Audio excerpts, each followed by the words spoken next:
Scorpion, il est temps de développer tes capacités, voire d'entrer dans une voie plus douce en ce moment. Nous allons en parler dans un instant. Je suis Mathieu Lelarge, tarot mage, et pour cette pleine lune du 11 juin qui se déroule dans le signe du Sagittaire, je te propose d'aller voir avec les oracles et tarots ce que la vie te raconte. Sache qu'il y a ici deux voies qui se sont proposées, deux cartes cette fois-ci. Donc, eh bien, vois si c'est la carte numéro 1 qui te correspond, ou la numéro 2, ou les deux. Et si c'est aucune des deux, eh bien, va écouter l'autre vidéo ou reviens ici plus tard. Mais si cela te parle, eh bien, voici ce que vient te raconter la première carte, cher ami, du signe du Scorpion. Tu as avec l'oracle de Gaïa, ici, l'intuition qui est venue. Ce qui s'amène que pour certains et certaines d'entre vous, il s'agit d'apprendre à écouter davantage votre intuition, de vous exercer à cela. Alors vous êtes déjà des êtres très intuitifs, mais d'une autre façon. Ça vous demande d'aller vraiment chercher des outils pour décrypter les messages de votre intuition. Et ainsi, d'ouvrir cette écoute pour que vous ayez une attention particulière, qualitative à cette intuition.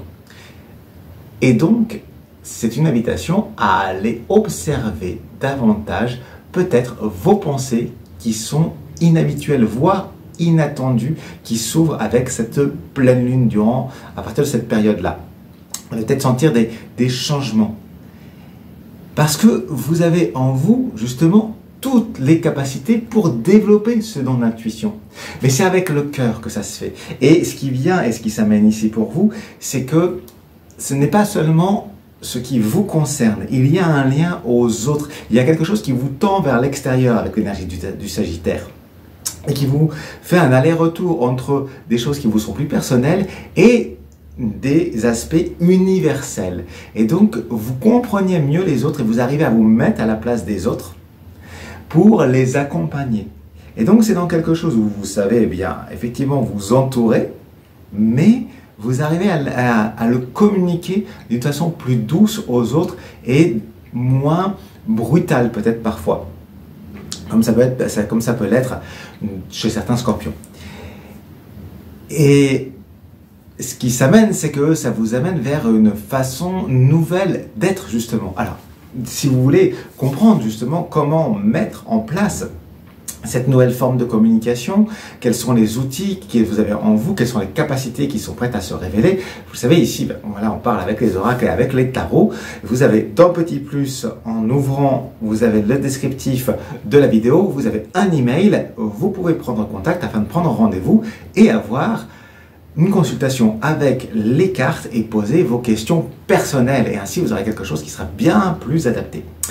Voilà, si cette vidéo vous parle, n'hésitez pas à lui mettre un pouce en l'air, un petit like, puis un commentaire, pourquoi pas, pour dire quelle est votre intuition du moment et voir à la partager, ça fait toujours chaud au cœur et surtout ça donne une lisibilité à la vidéo. Maintenant, si je passe à vous qui avez choisi la deuxième carte ou vous qui avez choisi la deuxième carte, voici, on est dans la fin de l'hiver. Vous êtes en train d'arriver à une phase qui se clôt, chers amis. Ici, eh bien, c'est comme si tu sortais d'un périple, d'une période où tu te sentais, où tu étais complètement bloqué, tu essayais de faire des choses et ça ne prenait pas. Je sens cette image-là. Eh bien, à présent, sache que là, tu sors d'une période où tu étais bloqué, où tout ce que tu essayais de mettre en place ne fonctionnait pas.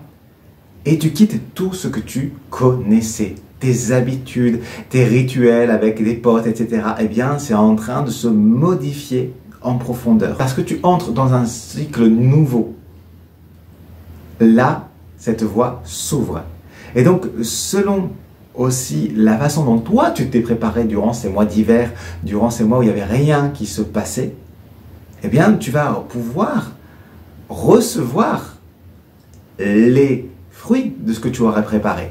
C'est quelque chose qui est en balance. C'est-à-dire que si tu n'as rien fait pendant tous ces mois, que tu n'as fait que subir, eh bien, tu n'auras pas grand-chose en fruits que tu récolteras. Si tu as profité de cette période pour eh bien, prendre le temps de méditer sur toi, de mettre en place des nouvelles choses, eh bien, tu pourras récolter ces fruits. La vie est ainsi sur notre planète. Voilà. Et donc, ça t'ouvre à des nouvelles opportunités, cette période avec le Sagittaire. Il y a une nouvelle visée qui s'amène. Il y a vraiment un feu du renouveau. Hein, vous le savez, l'énergie du Sagittaire, c'est une énergie de feu. Et bien pour vous, les Scorpions, elle vient vous accompagner justement à la fois faire feu de tout ce qui était ancien et justement de nourrir un nouveau mouvement. Et ce qui fait que ça vous offre une possible période de chance. C'est quand même plutôt pas mal. Et voire même qui va vous amener à voyager et aussi à de possibles réalisations de ce que vous souhaitiez réaliser depuis un moment. Donc du coup, dites-moi si cela vous parle, dites-moi ce que vous êtes en train de préparer. Est-ce que vous allez partir en voyage là? Qu'est-ce que vous êtes en train de préparer en ce moment? Je suis intrigué. Mettez-le moi dans les messages des commentaires. Mettez un pouce en l'air, un like si cela vous met en joie, parce qu'elles sont faites pour ça ces vidéos. Et puis abonnez-vous à ce canal, partagez les vidéos si d'autres peuvent être portées par ce qui est ici en message. Il ne me reste plus qu'à vous remercier pour votre écoute. C'était Le Voyageur. Je vous dis à bientôt. Fin de transmission.